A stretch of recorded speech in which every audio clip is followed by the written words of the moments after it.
ایک اور سوال ہوتا ہے کہ کیا صحابہ کرام رضوان اللہ علیہم اجمعین نے کبھی عید میلاد النبی صلی اللہ علیہ وسلم کا انعقاد کیا؟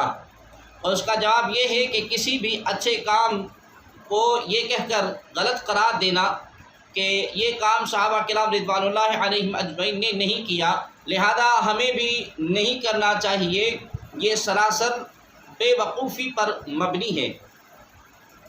بے شمار ایسے کام ہیں جو صحابہ کرام رضوان اللہ علیہم اجمعین نے نہیں کیے اور مسلمان اسے کر رہے ہیں، بلکہ یہ سوال اور اعتراض اٹھانے والے وہابی دیوبندی بڑے زور شور سے یہ کام کرتے ہیں۔ نمبر 1، دور رسالت اور صحابہ کرام رضوان اللہ علیہم اجمعین میں عیدین اور حج کے اجتماعات کے علاوہ کوئی تین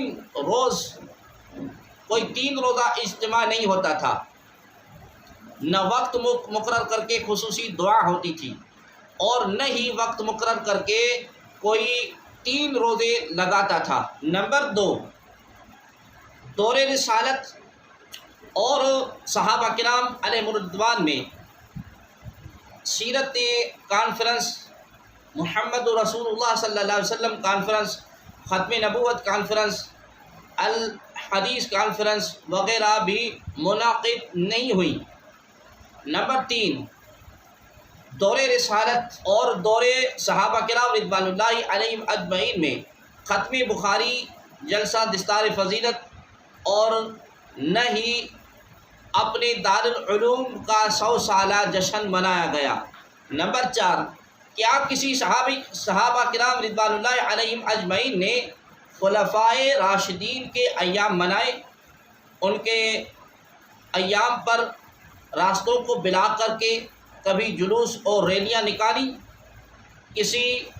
کبھی تحفظ حرمین ریلی، کبھی توہین آمیز خاکوں کے خلافت جلوس نکالے؟ نمبر 5، کیا کبھی صحابہ کرام رضوان اللہ علیہم اجمعین نے اپنے آپ کو سلفی، محمدی، اہل حدیث اور غربائے اہل حدیث کہا؟ نمبر 6، کیا کبھی دور رسالت اور دور صحابہ کرام رضوان اللہ علیہم اجمعین میں مساجد میں قرآن مجید اور تسبیح وغیرہ رکھی جاتی تھی؟ نمبر 7، قرآن مجید پر اعراب قرآن مجید کا مختلف زبانوں میں ترجمہ، اس پر غلاف چڑھانا اور اعلیٰ طباعت میں کبھی دور رسالت اور دور صحابہ کرام رضوان اللہ علیہم اجمعین میں تھا؟ نمبر 8، کیا احادیث کی کتب بخاری، مسلم، ترمذی، ابن ماجہ، ابو داؤد، نسائی، ریاض الصالحین وغیرہ دور صحابہ کرام علیہ رضوان میں تھی؟ نمبر 9، کیا جمعہ میں مراجعہ عربی خطبہ اور خطبے سے پہلے تقریر صحابہ کرام رضوان اللہ علیہم اجمعین نے کی؟ نمبر 10، کیا ایمان مفصل، ایمان مجمل اور 6 کلمے پڑھنا اور یاد کرنا صحابہ کرام رضوان اللہ علیہم اجمعین کے دور میں تھا؟ یہ تمام صحابہ کرام رضوان اللہ علیہم اجمعین نے نہیں کیے، مگر آج پوری دنیا کے لوگ یہ عمل کر رہے ہیں، یہ کہہ کر کے ان کاموں پر بدعت کا فتویٰ نہیں لگایا جاتا کہ یہ صحابہ کرام رضوان اللہ علیہم اجمعین نے نہیں کیے، لہذا ان کاموں کو بند کر دیا جائے۔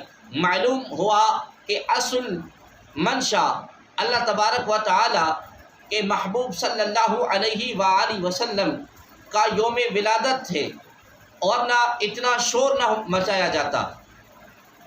اگر نبی عالم صلی اللہ علیہ وسلم سے محبت کرتے ہو تو آؤ اور اپنے آقا و مولا جس ذات کے اوپر کلمہ پڑھتے ہو، جس نبی پر کلمہ پڑھتے ہو، اس کا جشن میلاد النبی صلی اللہ علیہ وسلم مناؤ، کیونکہ صدائیں درود کی آتی رہے گی، جنہیں سن کر دل شاد ہوتا رہے گا۔ خدا اہل سنت کو آباد رکھے، میرے آقا کا میلاد ہوتا رہے گا۔ ناظرین محترم، صحابہ کرام رضوان اللہ علیہم اجمعین کے ہر سال میلاد النبی صلی اللہ علیہ وآلہ وسلم نہ منانے کی وجہ کیا تھی؟ صحابہ کرام رضوان اللہ علیہم اجمعین کے نزدیک کائنات کی تمام خوشیوں سے بڑھ کر خوشی جشن آمد رسول صلی اللہ علیہ وسلم کی تھی، مگر وصال محبوب صلی اللہ علیہ وسلم کے بعد اگر انہوں نے آپ کریم صلی اللہ علیہ وسلم کا یوم ولادت کا اہتمام کے ساتھ نہیں منایا تو اس کی ایک خاص وجہ یہ تھی، یہ وہی ربیع الاول شریف کا مہینہ ہے جس میں سرور کائنات صاحب الاولاد صلی اللہ علیہ وآلہ وسلم کا وصال بھی ہوا۔ جس طرح صحابہ کرام کے نزدیک سب سے بڑی خوشی جشن آمد رسول صلی اللہ علیہ وسلم کی تھی، اس سے کہیں زیادہ غم وصال محبوب صلی اللہ علیہ وسلم کا تھا۔ وہ دن رات نبی عالم صلی اللہ علیہ وسلم کا دیدار کیا کرتے تھے، ہمہ وقت صحبت مصطفیٰ میں بیٹھا کرتے تھے۔ دیدار مصطفیٰ کو کائنات کی سب سے بڑی دولت سمجھتے تھے۔ جب ماہ ربیع الاول میں آقا کریم علیہ الصلوۃ والسلام پردہ فرما گئے تو صحابہ کرام رضوان اللہ علیہم اجمعین پر قیامت ٹوٹی۔ ہر صحابی غم سے نڈھال اپنے آقا و مولا صلی اللہ علیہ وسلم کی یاد میں آنسو بہاتا رہا۔ صحابہ کرام رضوان اللہ علیہم اجمعین ساری زندگی اپنے آقا کریم علیہ الصلوۃ والسلام کی جدائی کے غم میں غمگین رہے، اور اس طرح ولادت کی خوشی پر غم غالب آ گیا، اور وصال کے غم میں جشن ولادت کی خوشی کا اظہار نہ کر سکتے تھے۔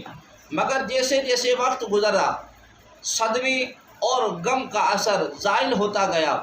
جب تبع تابعین کا دور گزر گیا تو بعد میں آنے والوں نے چونکہ ولادت اور صحبت مصطفیٰ کریم صلی اللہ علیہ وسلم کے احوال کو دیکھا تو نہ وصال کے غم کا مشاہدہ کیا تھا۔ امتداد زمانہ سے رفتہ رفتہ خوشی کا پہلو غم پر غالب آتا گیا، اور وقت کے ہاتھ نے جدائی کے زخم پر مرہم رکھ دیا۔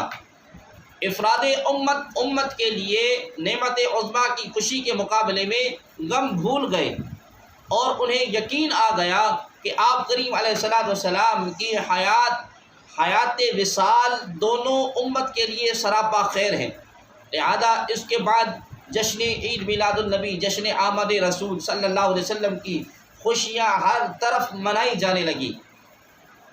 نویں صدی کے مجدد امام جلال الدین سیوطی رحمۃ اللہ تعالی علیہ اپنی کتاب حسن المقاصد فی عمل المولدی میں صفحہ نمبر 54 پر فرماتے ہیں، بے شک آپ صلی اللہ علیہ وآلہ وسلم کی ولادت باسعادت ہمارے لیے نعمت عظمیٰ، اور آپ صلی اللہ علیہ وسلم کا وصال ہمارے لیے بڑی مصیبت ہے۔ تاہم شریعت نے نعمت پر اظہار شکر کا حکم دیا ہے، اس لیے شریعت نے ولادت کے موقع پر عقیقہ کا حکم دیا ہے، اور بچے کی پیدا ہونے پر اللہ کے شکر اور ولادت پر خوشی کے اظہار کی ایک صورت ہے، لیکن موت کے وقت جانور ذبح کرنے جیسی کسی چیز کا حکم نہیں دیا، بلکہ نوحہ اور جزا وغیرہ سے بھی منع کر دیا۔ لہذا شریعت کے قواعد کا تقاضا ہے کہ ماہ ربیع الاول میں آپ کریم صلی اللہ علیہ وسلم کی ولادت باسعادت پر خوشی کا اظہار کیا جائے، نہ کہ وصال کی وجہ سے غم کا اظہار کیا جائے۔ بحوالہ حسن المقاصد فی عمل المولدی، صفحہ نمبر 54۔ ناظرین محترم، اب سیدنا امام جلال الدین سیوطی رحمۃ اللہ تعالی علیہ سے واضح ہو گیا کہ اب فقط ولادت کی خوشیاں منائی جائیں گی، اور انشاءاللہ العزیز قیامت تک جشن عید میلاد النبی صلی اللہ علیہ وسلم کی بہاریں جاری رہیں گی۔ ناظرین محترم، عیدین کی نماز کے بعد دعا اکابر دیوبند سے ثابت ہے، اس لیے جائز ہے۔ آپ ملاحظہ فرمائیں، فتویٰ دارالعلوم دیوبند میں لکھا ہے، ان سے سوال ہوا، میں آپ کو وہ پڑھ کے سناتا ہوں کہ دعا بعد صلاة عیدین را بعض مکروہ گویند و بعض بدعت و بعض گویند کے مستحب است۔ کہتے ہیں کہ عیدین کی نماز کے بعد کچھ لوگ کہتے ہیں کہ دعا جو ہے یہ مکروہ ہے، اور کچھ بدعت کہتے ہیں، اور کچھ مستحب کہتے ہیں۔ اس کا جواب دیں تو جواب لکھتے ہیں کہ دعا بعد صلاة مسنون و مستحب است، یعنی کہ دعا نماز کے بعد مسنون اور مستحب ہے. و در احادیث وارد شدہ است کما نقلها فی الحسن الحسین، کہتے ہیں کہ جیسے احادیث میں وارد ہے، احادیث میں وارد ہے، جس طرح حسن الحسین میں ہے کہ پس در صلاۃ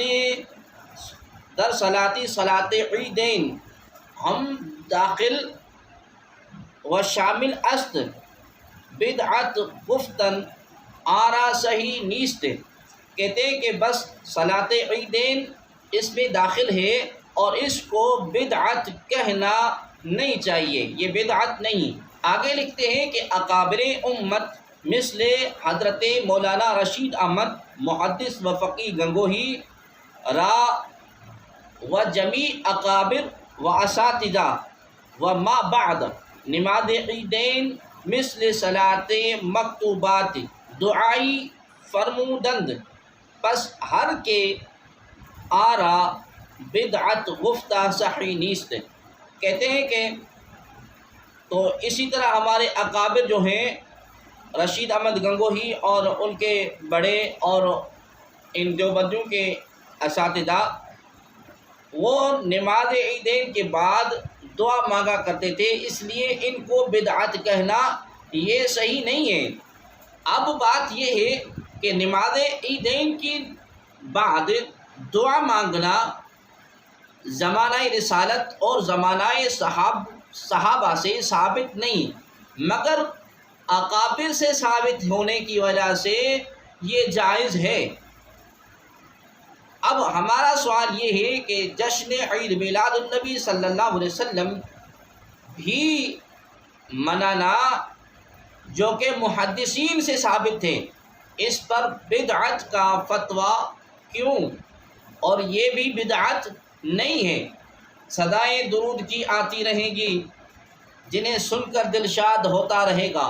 خدا اہل سنت کو آباد رکھے، میرے آقا کا میلاد ہوتا رہے گا.